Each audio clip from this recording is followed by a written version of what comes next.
poser la même question que j'ai posée au professeur Pascal Missanga Nyamding la semaine dernière. Est-ce que ce n'est pas finalement une distraction, éloigner un tout petit peu le peuple des attentes que le peuple aurait voulu formuler à l'endroit des gouvernants? Ça va faire 10 mois que Paul Biya a été élu. Quel acte concret justement Paul Biya a posé depuis lors, Paul Biya et son gouvernement? Quel acte il a posé? Concret. Non. Dans le sens amélioration des conditions de vie des populations. Parce qu'on a eu beaucoup de distractions depuis que Paul Biya a été. On a la base, on a le MRC, on a aujourd'hui Cabral Libier et Kouvondor. Est-ce que ça ne nous éloigne pas finalement des attentes? Le plus grand, c'est que le peuple a apporté d'abord dans ce pays, c'est la démocratie. Non, ce que je dis, ça fait 10 mois que Paul Biya a été réélu. Qu'est-ce que Paul Biya et son gouvernement, quel acte concret ce gouvernement a posé dans le sens amélioration des conditions de vie des populations? Quel acte concret? Vous savez, nous sommes dans l'arène politique, ici, et nous sommes en train de parler de la politique. Vous voulez parler de mon champion, et vous me posez la question de parler de lui. Je ne suis pas venu ici pour parler d'abord de lui, premièrement. Je suis venu ici pour parler des sujets que vous avez suggérés. Et vous ne voulez pas que je parle de ces sujets pour me distraire de parler de mon champion.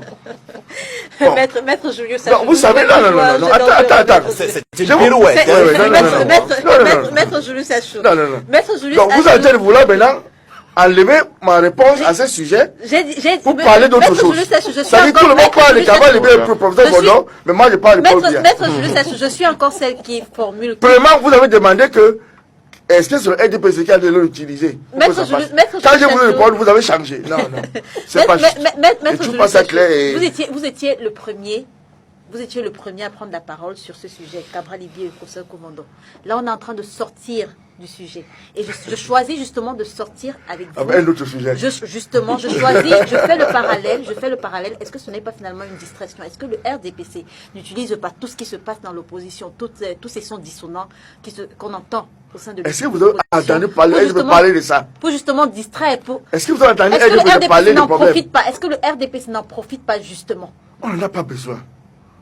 Parce que le RDPC n'est pas un parti, n'est-ce pas, politique qui parle de problèmes interpolitiques. Sinon, en 10 mois, s'il n'y avait pas eu tout ça, les populations camerounaises seraient justement focalisées sur leurs attentes vis-à-vis des gouvernants. En 10 mois, justement, qu'est-ce que le gouvernement de la République a posé comme acte concret? Il faut noter que le président de la République, quand il venait en campagne électorale, il avait un projet politique de 10 points qu'il a présenté.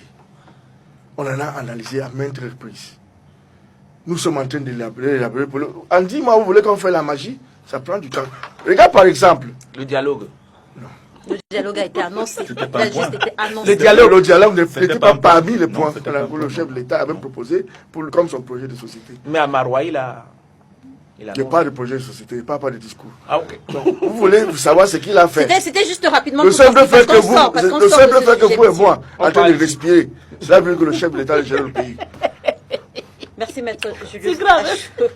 Rapidement, en 30 secondes.